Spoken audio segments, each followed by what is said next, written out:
Yay Media Group. 13 has been my lucky number for a while. Like, it's always a sign of good things to come for me. This is 13, a Taylor Swift fan podcast, breaking down every song, every Easter egg, every era, and every theory. Hosted by the biggest Swifties, Nick Adams, Anna Szabo, Amy Nichols, and Lacey G. Welcome to 13, a Taylor Swift fan podcast. I'm Nick Adams. I'm Anna. Amy. And I'm Lacey G. And we have so much to get to today. First, I have to give everyone their Christmas present. Yay! Because I was supposed to bring these in, I don't know, 2 months ago, but I just haven't. And we also haven't been in the same room. I know. I think we've been in the same room like Once or a month. twice. Yeah. Maybe once a month. Yeah. In a while. Anyways, I do have a signed Taylor Swift CD for everyone to open.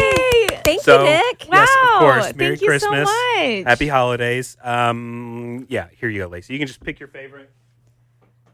Oh my gosh, this isn't. Pick your favorite, and then we can all open them up. I know some people claimed on social media, I think it was fake, right? Where people said that they got a Travis Kelce autograph Pretty also, cool. in addition to the Taylor Swift autograph. So we can open them up and see if anyone was lucky enough to get one of those. Some people claim to get a hair from Taylor Swift or a cat hair in previous signed CDs. So maybe we can open them up. Well, This is I'm really glad we're opening them up here because if I was just to find a random hair, I don't know that I would assume it's Taylor Swift's. There's so much hair at my house between me and Christian and the dogs. You guys just all shed. I shed a Yeah. lot too. Thank Okay, you so let's much, open Nick. it up. I really For appreciate sure. this because I was unsuccessful in purchasing a signed CD. I was able to get snag a couple. And so, mine is definitely real Sharpie. I know a lot of people are like, is this fake? Or no, mine's definitely Did it smudge? real Sharpie. I got a smudge. I do have a little Yay! teeny smudge on mine. Yay, tiny smudge. Yes. Is anybody else? I Were they able took to see 20 something? minutes opening mine. Let's Yeah. see. Getting Who's the going plastic next? wrap Amy? off. Amy's going next. Ooh.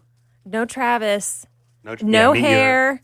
And I'm not seeing a smudge, but very clean and very nice. Very you. Ooh, Yes. that's a good one. That's a Yeah. good heart. That's a too. very big swish swirl. Wait, let me see on that yours. photo. Oh, so amazing. Pretty great, Amy right? has So the one great. where she's in orange and laying down on something. I have yeah. the one where she's sitting in like a theater with like a black leotard and a theater top hat. Yes, love Yeah. And that. everything.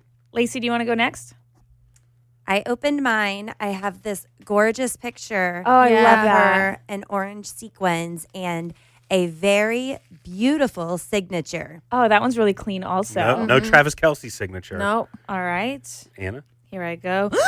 Just kidding. Okay, I have this picture where it's kind of like an over the shoulder Oh, cool. one, and there's a slight little smudge on here also, but I think that's on the paper, not because of the Sharpie. But stunning, absolutely stunning. I'm gonna frame it. Very nice. You know, it was really interesting in the Eras Tour documentary that we've just gotten. We got the first 2 episodes as of this time of recording. And it's after a show. I don't even remember which city she's in. It's after a show. She's running a bath. She's still in the Midnight's bodysuit. And she's taking her makeup off. And like her mascara is all running. She's looking like she's just gone through war. Looking like she Right. just performed a 3.5 hour and show. She's saying like, well, I'm going to sit here, take a bath, order a ton of room service. I'm going to eat whatever I want. I'm going to sign 2,000 CDs and I'll just go to sleep whenever. Yeah. And do it again. all Maybe tomorrow. these were one of the ones that she was signing. I hope so. That was crazy because, yeah, like she was saying that she just has so much adrenaline and so much energy coming off the stage that she needs to just do something with her hands. Yeah. You know? Yeah, she said, this is why people do drugs. I don't do drugs, so this is what I do. But I feel like her signature on all these were different. Like For sure.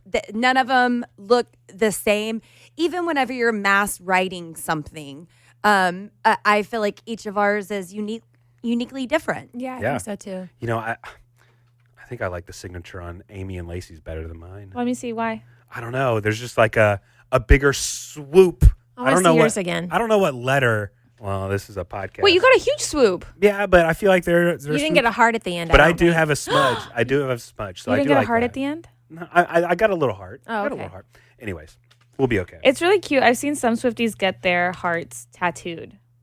Oh, that's cool. That's really cool. Yeah, I like I've that. considered it. So we had to get our creative juices flowing because on the last episode, we had a challenge issued from one of our listeners. And here is what she challenged us to. I have, let's call it a holiday challenge for you guys. I just listened to your fabulous episode nominating 5 songs for the Songwriting Hall of Fame. And here's your challenge. Use the titles of your 5 songs to make up a romance movie or book plot. So, yeah, use the 5 titles and have a protagonist, a love object, a beginning, middle, and end. Also, can you tell that I'm a writer? And I don't mean like a full book, obviously, or anything long, just like an elevator pitch. Okay, thought it'd be kind of fun. Happy Christmas and love your podcast. Okay, so I really like this challenge. Mm-hmm. It was fun. Yeah. It was kind of like, I don't know, almost like a Mad Lib almost. It's like, okay, where can I put a song title in? How can this work in? And I really liked it. It was fun. Good idea. Yes. Okay. How do we want to do this? Do you want me to start? Sure. Yeah. I think. Or what? Yeah. I mean, you usually start when we do things. Okay. I'm thinking maybe you tell us the 5 songs that you had picked, so we Yep. kind of have those as a refresher, and then tell us about your story in whichever way that you want. Okay, sure. So here are my 5 songs that I have to work into this description of a story. I have Ivy, Maroon, 15, New Romantics, and Champagne Problems. I know that you were just telling us your song titles, but in my head you were telling me the names of your characters. Oh, And I was like, oh, cool, a character named Maroon. Sorry. Go on. and so just so everyone's extremely clear on where this idea came from, Taylor had to select 5 songs to submit from her body of work for the Songwriters Hall of Fame. And so then we submitted 5 different songs that we would submit. And then that's where this whole Built idea is into it. coming from. So here is my romance story using Taylor Swift titles in the story, Love. one way or another. When Ivy was 15, Okay, so it was I already got 2 knocked out. When Ivy was 15, she fell in love for the first time in her quiet hometown with a boy named Steven. After high school, Ivy left town and Steven without looking back. Years later, Ivy is thriving in the big city. She's climbing the corporate ladder at a fancy bank and hanging out with a close-knit friend group. They call themselves the New Romantics. They're young professional women who think love can wait.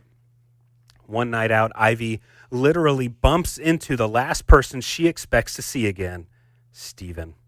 He was in town hanging Christmas lights on his boss's elderly grandmother's best friend's vet clinic. Ivy doesn't even care that her shirt is now stained maroon. One look at Steven brings the city to a standstill. He invites her to help put up lights, but Ivy can't.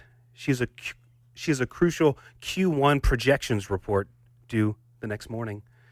When her boss barely glances at that report, Ivy storms out, and she knows exactly where to go. She spends the rest of the week helping Steven hang Christmas lights on Steven's boss's elderly grandmother's best friend's vet clinic. The night before Steven heads home, he admits he never stopped loving her and asks if she would move back again, sweetening the deal with a job at his mom's pie shop next to his golden retriever adoption center. Before Ivy can answer, her boss shows up, apologizes for dismissing her work, offers her a $1 million raise and a promotion, but she has to relocate to Nashville. Stuck with the ultimate champagne problem, Ivy looks at Steven, now holding 3 golden retriever puppies named Max, Maggie, and Phil. She takes a breath, kicks her boss in the crotch, grabs Phil, jumps into Steven's getaway car, and never buys an overpriced big city matcha again. Thank you. That was beautiful. That's my romance I story. feel like I just watched it all. Loved it. Hallmark, hit me up. Yes.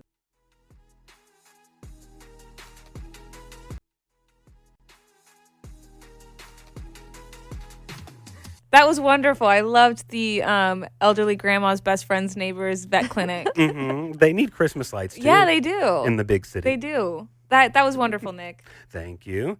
Who would like to go next? Anybody? I'll Lacey? go. Yeah? Yeah.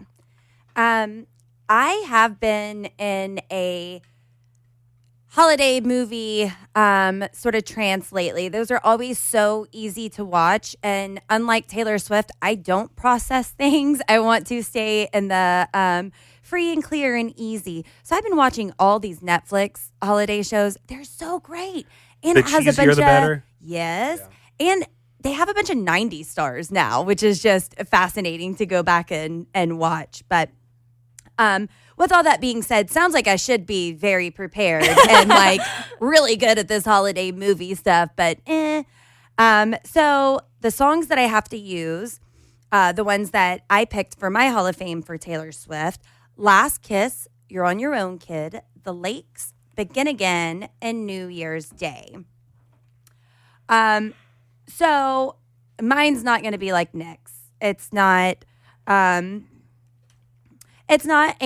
I leave it. I did more of the elevator pitch with this one, that it ends open-ended. Ooh. But enough about that. Let's get into it. Also, I picked my character's name based on an Amy thing. I just want to throw that out there. Oh, okay. All right. It had been a long time since Jennifer had her last kiss. The final kiss from a love that was taken away from her permanently. It had been years since her true love, Cody, passed away, and Jennifer knew in her heart that he was the one great love that she got in a lifetime. You're on your own, kid, and it's going to be a long and lonely life. It had been 12 years of solitude, but after a chance encounter with a stranger, she was wondering if her self-effacing prophecy had been wrong all along. She took a stroll out by the lakes on Christmas Eve when she met someone with kind eyes, and goddamn, she had never seen that color blue. He had an even bigger heart. His name was Romario, and he was out walking his 5 rescue cats. It was a brisk but calm walk until the cats noticed Jennifer, and they bolted to go play with her. Romero lost his footing, and every one of those cats made their way to Jennifer. Those kitties could just tell that she had been afflicted by a terminal uniqueness and was slowly dying from trying to seem cool. They felt it in their fur that she needed to be redirected to love and light in her life, so they pounced on her and covered her in kitty kisses. Romero was embarrassed by his cat's behavior and feared this delicate stranger might be allergic to cats. Did he just kill the one that he could love? No, it isn't that kind of story. Jennifer survived the cute kitten attack, and she was into this handsome stranger that was walking them. He was funny. He was single. He was into Aristotle. And she was immediately taken by him. And just like that, she saw her future. Her life could truly begin again. They spent the next several days together and solidified their feelings with a steamy hot kiss when the ball dropped on New Year's Eve. They even spent New Year's Day cleaning up bottles together. But as Jennifer started coming around to the possibility of their long-lived love, she was haunted by her past. Literally. Cody, her dead love from long ago, started visiting her in her dreams. He said that he wasn't ready to let go of her, and he wanted her to join him in afterlife for endless love. Now, Jennifer has a decision to make. Stay here on Earth and put faith in this relationship that could just be temporary, just another loss of my life, or go to spend the afterlife, spend eternity with a love that she truly lost years ago in a devastating tragedy. And that's it. That's the plot to my movie. What's she gonna do? Yeah. I loved it. Is she going to let her love life begin again? Yeah. Or Yeah. is she going to go back to tried and true? And Taylor loves a good ghost in a Yes. story, I'm sure. And cats. And cats. Very good. Great job, Love it. Lacey. That was Good excellent. job. All right, Amy, you're up. Okay, so my mine is much shorter with the elevator pitch length type of story. My 5 songs are August, Illicit Affairs, Ivy, Nobody, No Crime, and Clean. Excellent. Ooh, Great no song body, no choices. crime. I know, that mean, makes Yes. And clean together.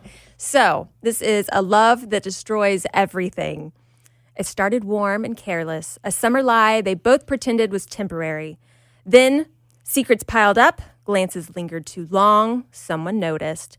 When the truth surfaced, it wasn't loud, it was efficient. Someone disappeared from town. No one asked questions they didn't want answered. She left with nothing but the knowledge that surviving doesn't mean escaping untouched. That is the end. Whoa. Ooh. Excellent. Thank you. No, nobody knows.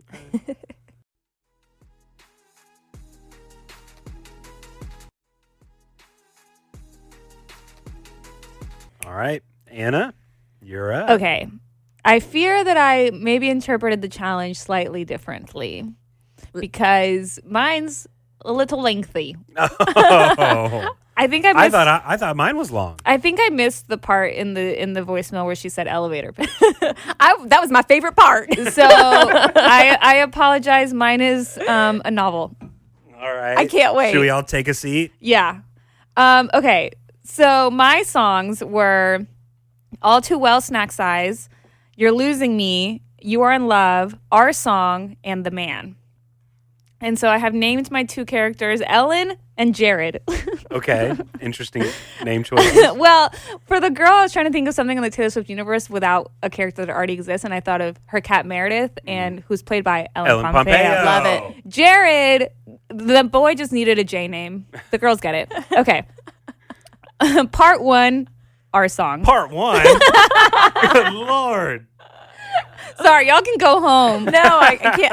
I'm in. Okay, Part 1, Our Song. Ellen and Jared meet during her freshman year and his junior year of college in Texas. They start dating and falling in young, reckless love. They stay together all through their undergrad, and they make plans to go to law school together in New York. He goes before her because he graduates before her, and she follows him to the same law school in New York. Part 2, All Too Well Snack Size. The first fall semester of law school in New York, her first fall semester, his last year, after she had moved for him and dedicated to education and a career to where he is, he breaks up with her. He blames it on their age, saying that he's already getting started on his career while she's barely getting her foot in the door, and he doesn't have time for her. He says that he's been feeling that way since she was still an undergrad, but he didn't know what to do, so he waited until she moved her entire life for him.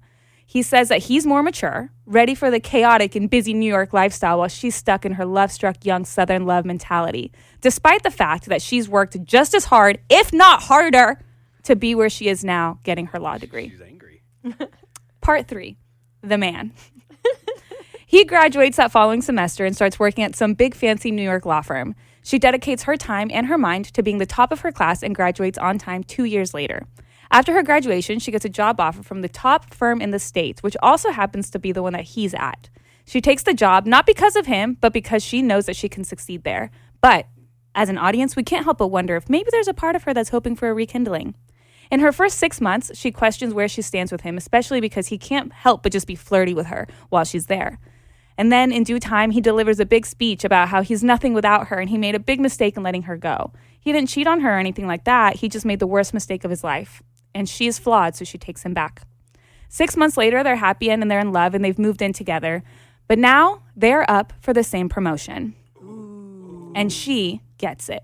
Yeah. He can't help but explode and say that the only reason that she's even at this firm is because he put in a good recommendation for her and that it's not fair because he's been working harder and longer at this firm than she has. So naturally, she's pissed. She's not there because of him or for him. She's there because she was top of her class, she works hard, and she knows her worth. So she dumps his ass and proudly takes the promotion. She considers leaving the firm to avoid seeing him, but she doesn't want him to get that. She doesn't want him to win in that regard because after all, she is the man. Part 4, You're Losing Me. He moves out of their shared place, but 2 months later, he shows up at her door. She's mad that he's there, but he blames it on forgetting something in the living room, a framed photo from when they were in undergrad. So they sit in the living room, the one that they loved because of the light. And he makes another deep felt speech about how he underestimated her, and he shouldn't have said what he said, and he takes it all back, and he wants to watch her succeed. She considers what he's saying, but how long can they be a sad song? So she finally rejects him, doesn't take him back, and he's lost her completely. Part 5, You Are in Love. 2 months later, it's December, and she's walking around New York City, specifically around 30 Rock, where she sees couples in love, ice skating, Christmas shopping, taking photos in front of the massive Christmas tree. She can't help but wonder what it must be like to be in love like that, so effortlessly, like you're dancing in a snow globe round and round. Deep in thought, she stumbles into a wine bar and makes eye contact with a devilishly handsome man because one look, dark room, meant just for you. The end. Woo! Thank you. I know that was far more detailed. That was actually an entire storyboard and not an elevator pitch. So, Yeah, I loved They're all it. different chapters. yes, I like it. yes. Thank you. I had a lot of fun with that. It was a great challenge. It was a fun challenge. I was really enjoying it. It was a very long elevator ride. My elevator actually got stuck. We're actually on the Tower of Terror. No, that was really good. And as book girlies, like you both are, did you find this difficult to do, more fun because you're used to reading a lot? How was it for you? I definitely enjoyed it. I definitely really liked it. I liked I guess I took the essence of each song and tried to fit it into a story. And originally I wanted it to be like a very happy ending. You are in love, like all this stuff. But since I also had All Too Well and You're Losing Me, I was like, I'm not going to have her go back to this guy that made her feel those feelings. So I had a lot of fun. At a certain point when they were in law school, I was like, am I accidentally just copying Legally Blonde? But but then I think I made it my own. So I'm good. But what about you guys? I feel like I should have done more holiday-ish. I don't know, because it was a holiday challenge, but I enjoyed it. I am on a Emily Henry kick. Oh my God. I love her, but my story is not anything like her. Which one are you reading right now? Right now, it's The Big Beautiful Lie. Oh, I haven't read that one. Is it Yeah. good? You like it? Yeah, I do. I'm only like 5 chapters in, but I've read all the other ones. People We Meet on Vacation is going to be a movie. Oh, really? I haven't read that one. Oh, that's a good one. But Book Lovers and Funny Story. and Yeah. one other one. So good. Anyways. I feel like I used to read books, and I know that I used to, but it's been a very, very long time. So long, in fact, that I was recently telling my boyfriend something about reading a book, and I had to tell him, like, oh, by the way, I used to read books. Like, I don't anymore. I know you've never seen me with a book, but believe it or not, I am a book person. I used to read so much. I would love to get back into it, but it's just been a while, and so I turn on Netflix and go down my holiday movies that way. Get into audiobooks like me and Taylor. We both really like audiobooks. Yeah. Yeah. It sounded like you really liked saying that statement. Me and Taylor. Excuse me. Taylor and me. Yeah. Are there any audiobooks that you recommend, Nick? Well, I do a lot of like autobiographies. So if a celebrity has a new memoir that comes out or something, I love listening to that. And it's cool to hear the celebrity read about their life in their own voice. So that's pretty cool. Like I thought Will Smith's was really good. Prince Harry's is interesting. Britney Spears' audiobook is really good too. But it's not read by Britney Spears. It's read by Michelle Williams. Yeah. And that's pretty good. Interesting perspective. But then I just do like legal thrillers. It's like John Grisham, like books your dad used to read. Yeah. That's what I'm into. So probably don't take too many recommendations from me, but All right. Well, good, fun episode, you Yeah. guys. Yeah. And thank you, Nick, so much for our signed CDs. Yes, thank you of so course, much. happy holidays. Thank you. So sweet. And Anna has me wondering if I want to go get this tattooed somewhere. Yeah. Yeah. Go get the heart tattooed. I'm It's a not pretty- saying I'm going to. It's a but pretty cute idea. That is a great is. idea. I love that Has idea. anyone ever thought about, like, I know Anna has some Taylor Swift or a Taylor Swift themed Yes. tattoo. I have a mirror ball. Would anyone else get or have an idea of a Taylor Swift tattoo that they would want to get? Have we done this episode before? I think we've talked we about talked it about it. loosely. Yeah. I think at one point, Anna and Lacey were going to get a tattoo on the We show. were. That just never happened. We were. I don't know what happened. 2026. We'll I'll do it. I'll get Yeah. another one. Yeah, I've thought about it. I've thought about in some way incorporating like the braid, like from Folklore and Evermore, that's the really braid cool. in something, but I don't know how. Cowboy like me, Amy. Somehow. You got to Yeah. get that. The little A cowboy braided hat. rope with a cowboy hat. Yeah, Yeah, that's that'd be cute. cool. That's really cute. I spend a lot of time thinking about tattoos and very little time actually getting tattoos. But it is a pastime of mine. I'm like, ooh, what would I like? How would I incorporate that? Yeah. But I'm a lyrics girly, so I would I just get covered in a bunch of lyrics? Could I come up with something cute? I don't know. But I do spend a lot of time thinking about tattoos. And of all of us in the room, Lacey is going to have the most tattoos out of everyone, right? You've got a good amount of tattoos. No, Amy has the most. What? How many do you guys have? I have, well, one on each foot and then one on my rib cage. So 3? Yeah, but I got the 2 on my feet at the same time. Does that count? Yeah, they're 2 It's a different feet. tattoo. Okay, Yeah. okay. No, but I mean like 2 separate ones. Does it count as 2 separate ones? Yeah, Yeah. I think so. 3. Yeah, I have 3 total. We're tied. We're tied. Okay, well, I'm in the wrong. Apparently, I beat Amy, but it's just with a silly finger tattoo that I got. Oh, yeah, So I forgot about that one. I guess technically I have 4. You have 4? Yeah. And you don't have any, Nick, right? Not that y'all have seen. Oh. No, I don't have any. None. 0. I don't know. I've just never been able to find anything that I've connected to enough to Yeah. always want it on my body. Do y'all have any tattoo regrets? No, absolutely not. Not currently. The 3 that I have my mirror ball. I have a shark that it's a matching tattoo with my brother's. And then I have a little dragon because I got just like super into reading. And I love all of them. Yeah. I want more, actually. Yeah, I do. I owe my sister one.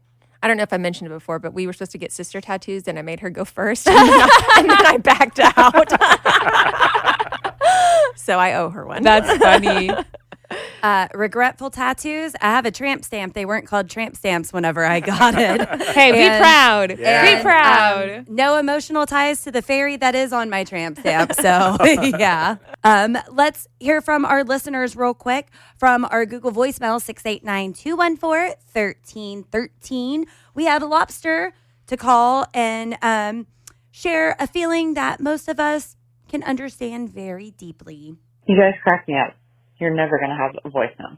This is Lana calling from Fredericksburg. I just want to say thank you so much. Love the podcast. And I was thinking about the community that we have and everything today. And Taylor has a way of speaking to her fan base, like women of her age and obviously younger in general, and just understanding us. Even men, obviously, love you, Nick. I can point to a song, a lyric, an album in total where she says these like incredibly powerful and emotional words, and it's exactly what I've been feeling, but I haven't been able to, verbalize myself. Then I hear her sing, you hear the vocals, and it's like church and therapy and exorcism, all at once. And it's cleaning, it's healing, it's everything. Her words, her lyrics, her melodies, they touch my soul, they cleanse my soul, they make everything better, as y'all know. I have a Taylor Swift song, era, lyric, everything for every mood and moment in my life, and I think that's incredible for an artist to be able to genuinely connect with their fans. I mean, she is, as we know, a mastermind. Cannot wait for the docuseries. Anna, you called it. Cannot wait to hear you guys break down Showgirl and the docuseries. Anyway, just wanted to send lots of love. Love you so much. Bye. That's so sweet. So sweet. Thank you so much. And agree, there's a Taylor Swift lyric for every part of our lives. Yeah, wonderfully said. Yeah, beautiful. Thank you for giving us a call. All right, well, I think that does it for this episode of 13, a Taylor Swift fan podcast. If you haven't already, subscribe to us on whatever podcasting platform you're listening to us on right now. All the ways to contact us are in the description of this podcast, and we would love to hear from you. Send us a voicemail, send us an email. All right, well, join us next time because we have to hear all about Anna's big trip to see Travis Kelce play in person and to sit just feet away from Taylor Swift at a Chiefs game. Yay! Hear that on the next episode. Thanks for listening. The 13, a Taylor Swift fan podcast. Subscribe for free and leave a positive review on Apple Podcasts, Spotify, or Google Podcasts.